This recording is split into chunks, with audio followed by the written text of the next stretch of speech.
जी तो प्यारे बच्चों, कैसे हैं आप? मैं उम्मीद करता हूँ कि आप सब ठीक होंगे। आज की स्टोरी बड़ी इंटरेस्टिंग है। आज इस चैप्टर में हम एक पेंडोरा बॉक्स ओपन करने जा रहे हैं। हम एक्सप्लेन करेंगे carbohydrate, protein, lipids, nucleic acids, vitamins. The chapter is biochemistry. Okay, अब आज का सवाल तो ये है कि भाई बताएं कि कार्बोहाइड्रेट्स क्या होते हैं। What are carbohydrates? तो डेफिनेटली मैं आपको बताना चाहूंगा कि कार्बोहाइड्रेट्स भी मैक्रोमोलिक्यूल्स हैं, लिपिड्स भी मैक्रोमोलिक्यूल्स हैं, इवन प्रोटीन्स भी मैक्रोमोलिक्यूल्स हैं।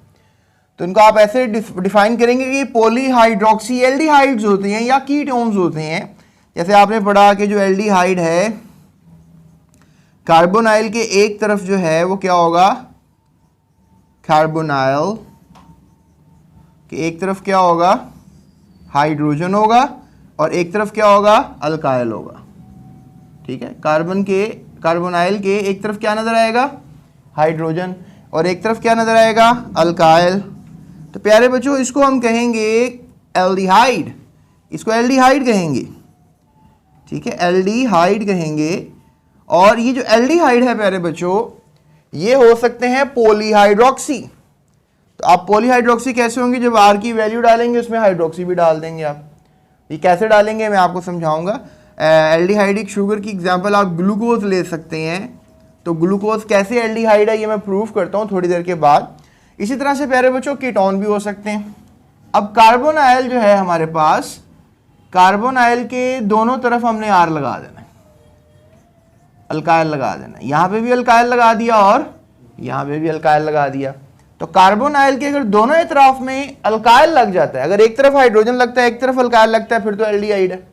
और अगर एक तरफ आर लगता है और दूसरी तरफ भी आर लग जाता है, तो फिर इसको बोलना है आपने कीटोन। और कीटोन वाली शुगर्स भी होती हैं। देखें, आज मैंने ओपन कर दी ये बात आपसे कि शुगर्स क्या होती हैं। आप जो चीनी खाते हैं वो चीनी बेसिकली सुक्रोज है। सुक्रोज ग्लूकोज की बनी हुई होती है।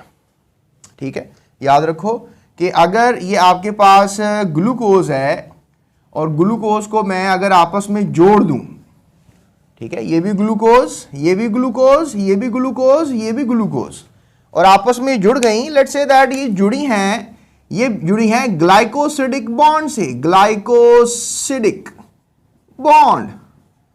और अगर ये ग्लाइकोसिडिक बॉन्ड से जुड़ी हैं तो फिर ये बनेगा starch. A lot of millions of glucose जुड़ चुकी हैं आपस में, तो ये क्या बना देगा, स्टार्च।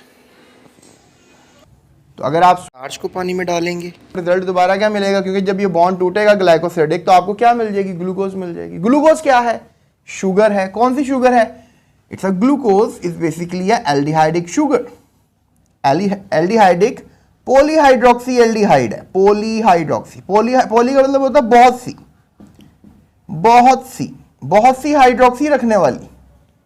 ठीक है, तो इफ यू आस्क मी कि सर कैसे बहुत सी हाइड्रोक्सी रखने वाली, तो ये देखें, ये कार्बोनाइल की तरफ एक तरफ मैंने H लगा दिया, और मैंने कितने लगाने हैं कार्बन, 6, 1 2 3 4 5, और ये 6 हो गए। ठीक है, और यहां पर मैं तीसरे कार्बन का हाइड्रोक्सी ऊपर लगा देता हूं, बाकी सारे हाइड्रोक्सी में नीचे लगा देता हूं। पॉलीहाइड्रोक्सी ना, बहुत से हाइड्रोक्सी लगाने हैं ना। लुक एट दैट, हो गया ना ग्लूकोज। बाकी जो जगह बच गई है कार्बन की वैलेंसी पूरी करने के लिए मैं हाइड्रोजन लगा देता हूं। होगी ना अमेजिंग बात। ये समझाना चाह रहा था आपको मैं। लुक एट दैट, देखो 1 2 3 4 5 6 हाइड्रोजन, 1 2 3 4 5। ठीक है, यहां पे हाइड्रोजन लगाएंगे, 6 हाइड्रोजन, 6 और 6 12 हो गए ऑक्सीजन। 1 2 3 4 5 6 ऑक्सीजन हो गए। तो क्या स्टोरी समझ में, C6H12O6, ये मैंने आपको एल्डिहाइड बना के दिखा दी। ये मैंने आपको एक एल्डिहाइड बना के दिखा दी। ये मैंने आपको एक ग्लूकोज का मॉलिक्यूल बना के दिखा दिया। ये मैंने आपको बता दिया कि पॉलीहाइड्रोक्सी एल्डिहाइड ग्लूकोज कैसे है।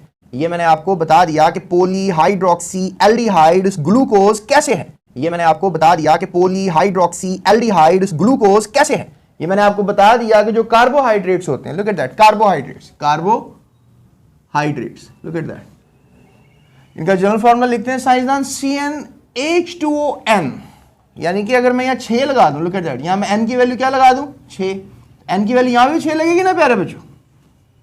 देखो अगर मैं 6 को 2 से मल्टीप्लाई करूंगा क्या हो जाएगा 12 और ये 6 है C6H12O6 C6H12O6 ग्लूकोज कार्बोहाइड्रेट यानी कि कार्बो भी होगा और पानी हाइड्रेट पानी को कहते हैं हाइड्रेट किसे कहते हैं पानी को तो यानी कार्बो वाला हाइड्रेट यानी ऐसा पानी जिसमें कार्बन घुस गया है तो अगर कार्बन घुस जाता है पानी में आपको पता है OH ग्रुप होता है तो वो क्या करता है वो पॉलीहाइड्रोक्सी बना देता है पानी को ठीक है आपने पढ़ा होगा कि ROH क्या पढ़ा था आपने ROH क्या पढ़ा था ये अल्कोहल का ग्रुप है तो अब आप कहोगे सर क्या ये भी अल्कोहल है तो यू कैन से दैट कि ये अल्कोहल का डेरिवेटिव है ये अल्कोहल नहीं है ठीक है या अल्कोहल से ये ड्राइव हुई है या अल्कोहल इससे ड्राइव हो सकती है लेकिन ये अल्कोहल नहीं है ये क्या है ये एल्डिहाइड है ये क्या है ये एल्डिहाइड है एल्डिहाइड क्या होता है अगर कार्बोनाइल के एक तरफ हाइड्रोजन हो कार्बोनाइल के एक तरफ क्या हो हाइड्रोजन हो